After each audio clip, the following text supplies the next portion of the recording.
saya akan menjelaskan tentang hakikat RPP.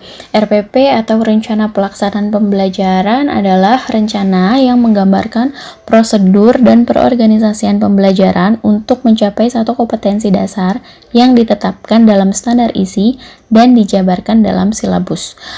Lingkup rencana pembelajaran paling luas mencakup satu kompetensi dasar yang terdiri satu indikator atau beberapa indikator untuk satu kali pertemuan atau lebih. Lalu ada komponen RPP. Komponen RPP sendiri terdiri dari pertama, identitas mata pelajaran.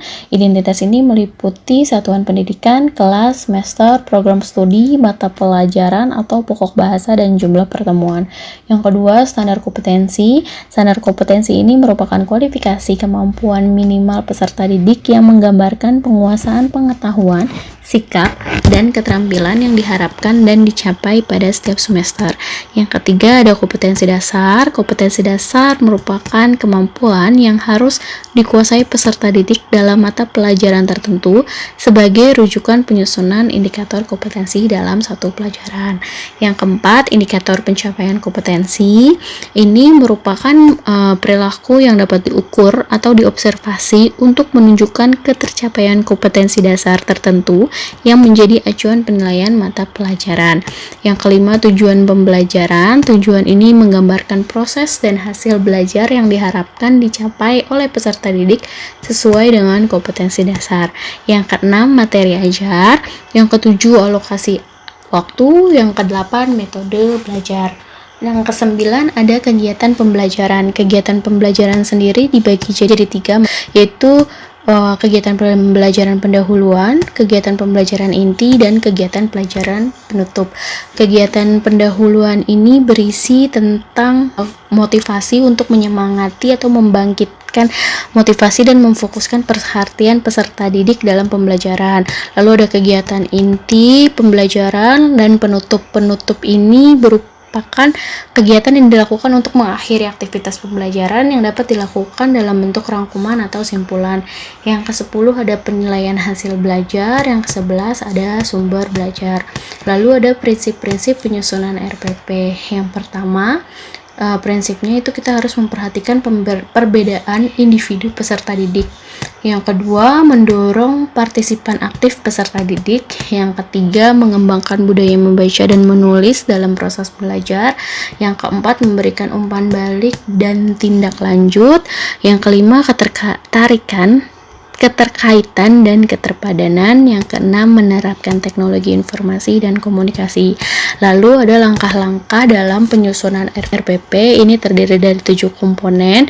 Yang pertama, mencantumkan identitas. Yang kedua, merumuskan tujuan pembelajaran.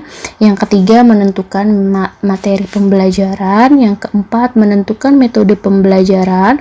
Yang kelima, menentukan langkah-langkah pembelajaran. Yang keenam, memilih sumber belajar. Dan yang terakhir, menentukan penilaian.